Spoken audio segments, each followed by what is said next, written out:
guys, so update lang sa aming trip. Nasiraan kami ng sasakyan. Kaya nandito kami naka-stay. So naplatang kami, sobrang laki ng sira. Ito yung ginagawa nila ngayon. Yan. Ito yung ginagawa nila. Ginagawa namin ang lahat para maging maayos ang aming biyahe at makarating kami ng ligtas sa aming paroroonan. Yan lamang. Nag-video ka lang eh, hindi ka naman natuloy. Eh si ate. Ate live update.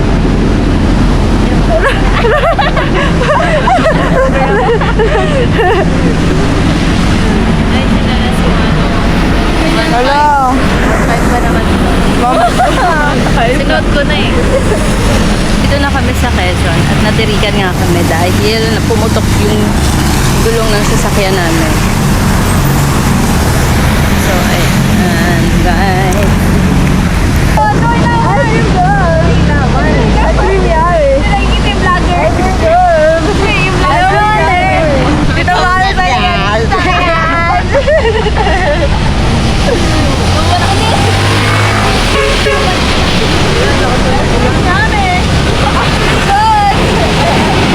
So guys, so yun, gumagawa kami ng paraan para hindi kami matamaan ng mga rumaragas ng sasakyan.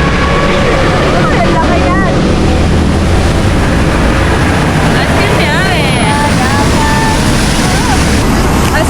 Ayan, sila nagsasign sila para mag-safe din ng lahat.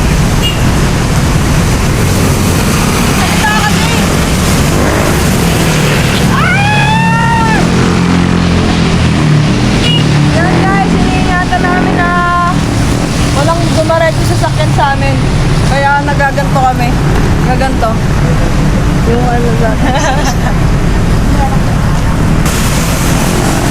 Dito ang aming mga sama, guys.